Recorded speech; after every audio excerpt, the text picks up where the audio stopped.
Hello everyone.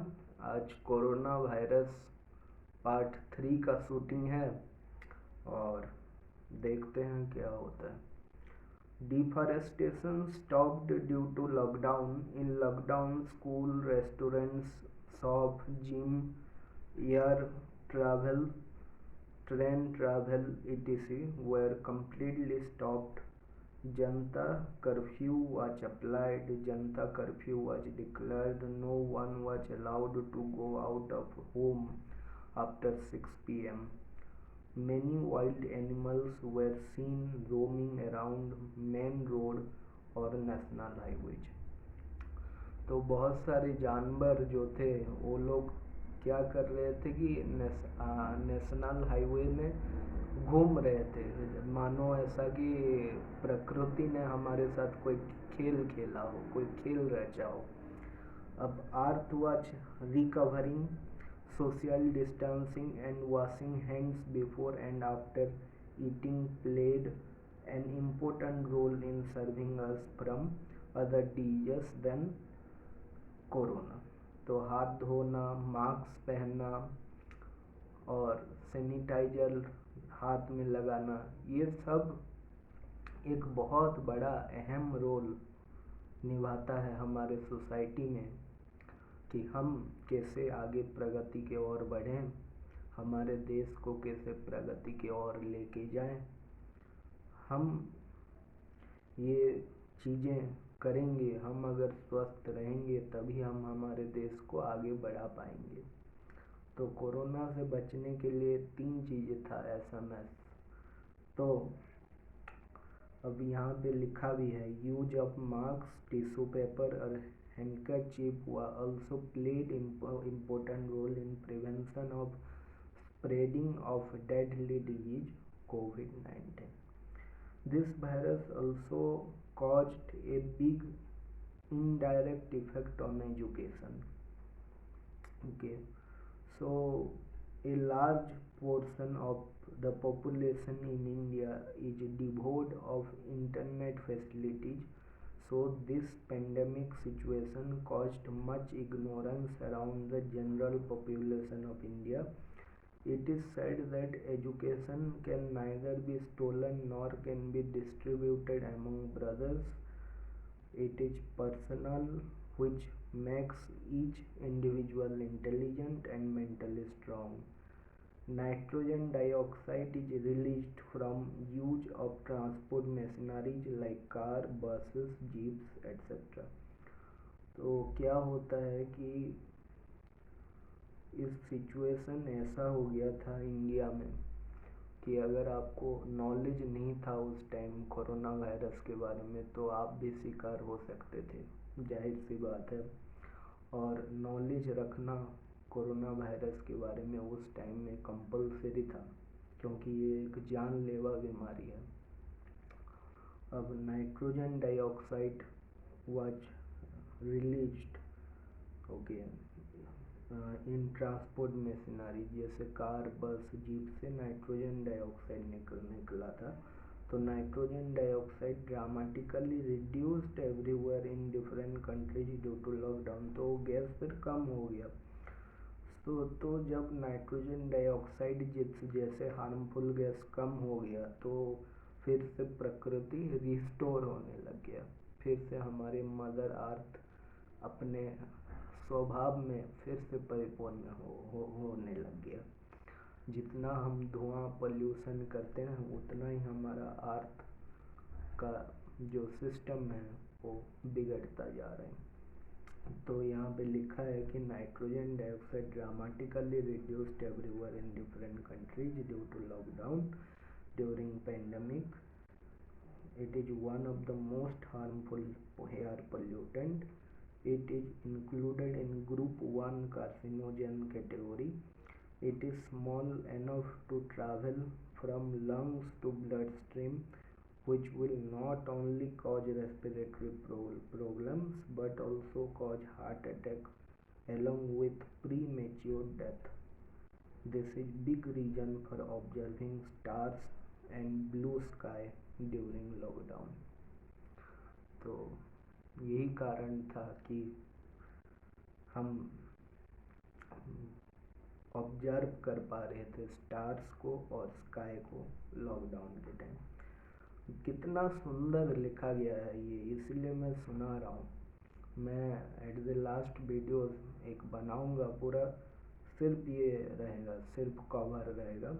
और क्या सुंदर लिखा है कि आप आकाश में तारे सिर्फ इसी कारण देख सकते हैं क्योंकि मदर अर्थ को आप जितना सुंदर रखेंगे, जितना अपने धरती, अपने देश, अपने वातावरण को स्वच्छ रखेंगे, उतना ही आप स्वस्थ होंगे, उतना ही आप एक कदम अपने शरीर के देखभाल तथा अपनी आप पे दे रहे हैं, अपने वातावरण पे। अपने एक वातावरण एक हिस्सा है, इंसान का एक हिस्सा है अपना वातावरण। इंसान के वातावरण ही उसको मानसिक और शारीरिक परेशानी भी देते हैं और स्वस्थ भी रखते हैं। जैसे करनी वैसे भरनी। चलो देखते हैं आगे। Ganga and Yamuna river each resetting their divine powers back because of the stoppage of industrial waste. Carbon dioxide emission are responsible for climate change. A big contribution of carbon dioxide emission is from transportation machineries. However, coal, oil, petroleum and other renewable sources are primary sources of energy which run the transportation sector and manufacturing industry, which are responsible for generation of electricity worldwide. Therefore, whenever the transportation industry surges halt, then the carbon emissions goes down.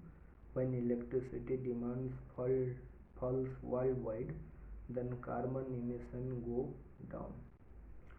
तो यहाँ पे carbon जो release होता है वो electricity के कारण होता है। तो whenever the carbon emission go down, when electricity demands falls worldwide, carbon emission down चला जाता है जब इलेक्ट्रिसिटी डाउन हो जाता है।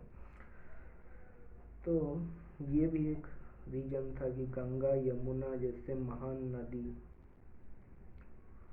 पावर बैक कर पाए।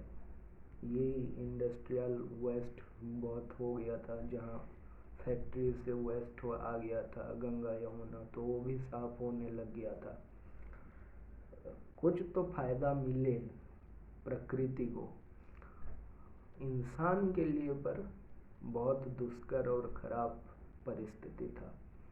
और ये समय प्रकृति अपने आप को ठीक कर रहा था, जो परेशानी था अपने आप ही में। So many people believed that corona is not only a pandemic. Many people believed that corona is not only a pandemic but also a silent killer. It is because stress, domestic violence and other factors are almost visible to us. We fail to address the mental health of patients and understand the importance of other diseases. The American Geophysical Union found that the nature is flourishing, water quality is improving and snow is becoming more shiny. तो water का quality जो है वो improve हो रहा था क्योंकि कचरा हट गया था। अदर डोमेस्टिक वायलेंस जो है वो थोड़ा बढ़ गया था उस टाइम। स्ट्रेस, बहुत लोग घर में बैठे बैठे स्ट्रेस हो गया था। Water quality is improving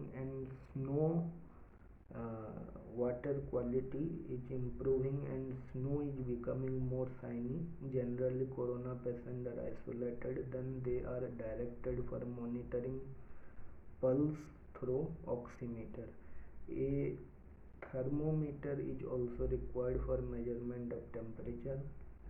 Garbage disposal bags and sanitizer as well as separate toilet is made for corona patient during quarantine. तो सब व्यवस्था था कोरोना पेशेंट के लिए, फिर भी जो हॉस्पिटल्स में बेड होते थे वो कम पड़ जाते थे। Ventilation is very important for non transmission of disease from one patient to others. In normal cases, oxygen saturation of more than 94% is normal, while oxygen saturation below 92% is abnormal. तो ये था, देख लो, 94% इज नॉर्मल और 92 abnormal था। And must be hospitalised, अगर 92% के कम है oxygen तो हॉस्पिटलाइज्ड होना पड़ेगा, हॉस्पिटल पहुंचना पड़ेगा।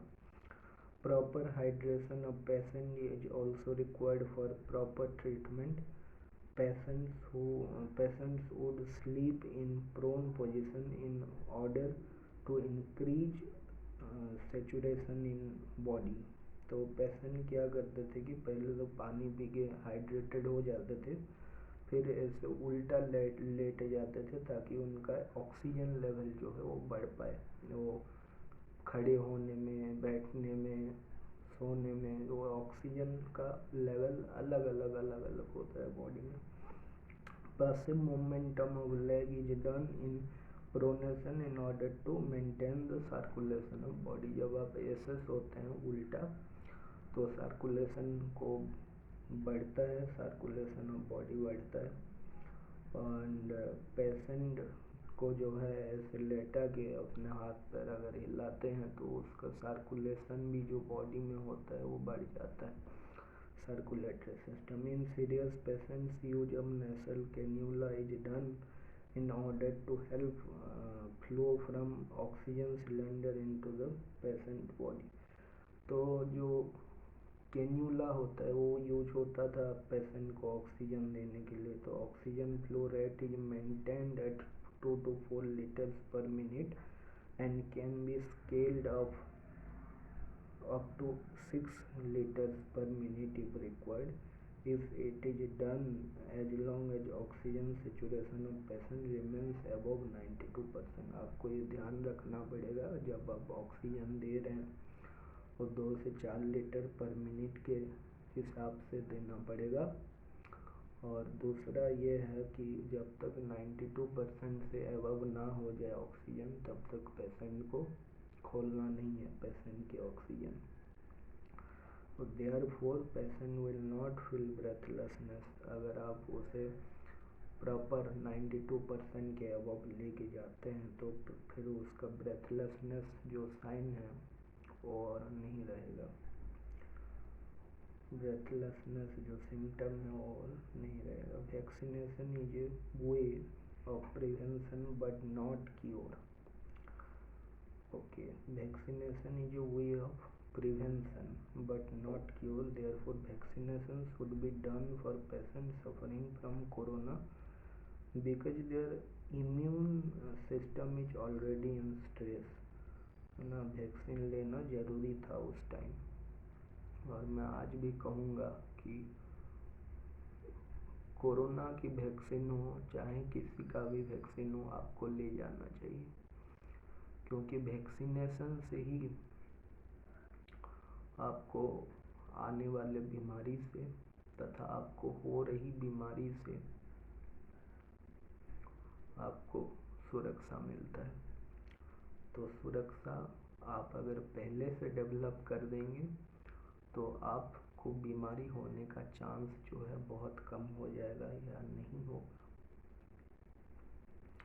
वैक्सीनेशन कराने में हिचकिचाना नहीं है, और जो लोग वैक्सीनेशन कराना चाहते हैं तथा नहीं कराए हैं कृपा करके अपना वैक्सीनेशन करा लीजिए और जीवन में ये बीमारी आपको बाधा ना बने आपके जीवन में, ऐसी कोशिश जारी रखें।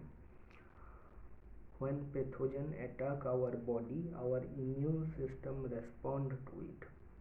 Immune system has 3 main jobs। Immune systems detect pathogen and remove pathogen।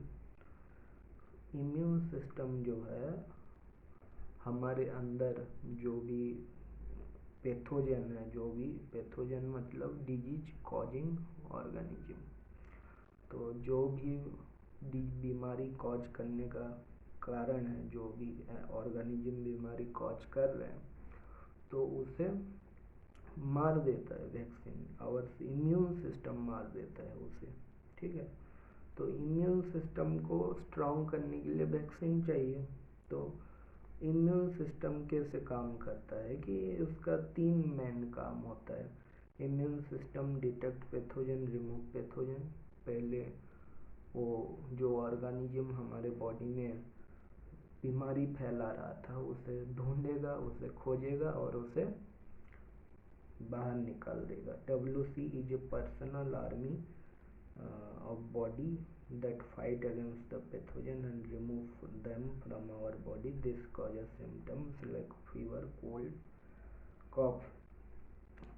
This important function of the immune system is to memorize pathogen, to react and fight against them. तो क्या होता है कि हमारे जो खून है उसमें 3 कंपोनेंट है। हमारे खून का भी 3 कंपोनेंट है, वो है WBC, RBC और प्लेटलेट्स। तो क्या होता है कि WBC जो होता है वो एक आर्मी की तरह काम करता है। आपके खून में ही 3 प्रकार के सेल्स होते हैं, 3 प्रकार के छोटे छोटे कण होते हैं, जो है RBC, WBC और प्लेटलेट्स, और प्लाज्मा भी होता है। तो क्या होता है कि ये WBC जो है ये ढूंढता है जो ऑर्गेनिज्म बीमारी कॉज कर रहा है और उसे मार देता है। और इस कारण क्या होता है कि वो जो वहाँ पे जो लड़ाई होगा WBC और पैथोजन के बीच में, तो वहाँ पे जो एक बनेगा लड़ाई, तो उसके कारण क्या होता है कि हमें बुखार हो जाता है, कफ हो जाता है, ठंडी पड़ लग जाती है, तो इस कारण होता है। तो सबसे ज़रूरी और इम्पोर्टेंट चीज़ ये है हमारे इम्यून सिस्टम के बारे में कि हमारा जो WBC है वो ये ना केवल पैथोजन को मारता है बल्कि याद भी रखता है कि कौन घुसा था, अगली बार ये जो पैथोजन घुसेगा तो इसे हम मार गिराएंगे फिर से। वो पहले से प्रिपेयर्ड, पहले से सेना रहेगा अपना। तो दूसरा कोई पैथोजन घुसा तो उस पहले हमें बुखार फीवर होगा, पर सेना तैयार करके रखेगा। दोबारा घुसा तो फिर मार देगा WBC। तो पूरा डिटेल में जानने के लिए तो आपको वीडियोज देखना पड़ेगा जो भी अवेलेबल है मेडिको वीडियो। तो पर हमारा जो टॉपिक है, हमारा टॉपिक कोरोना वायरस के बारे में है, और भी टॉपिक्स में वीडियो आएगा, और ये तो बस शुरुआत है। और आज के लिए बस इतना ही। मुझे सुनने के लिए बहुत बहुत धन्यवाद। आप सबका दिल से स्वागत। जय सिया राम।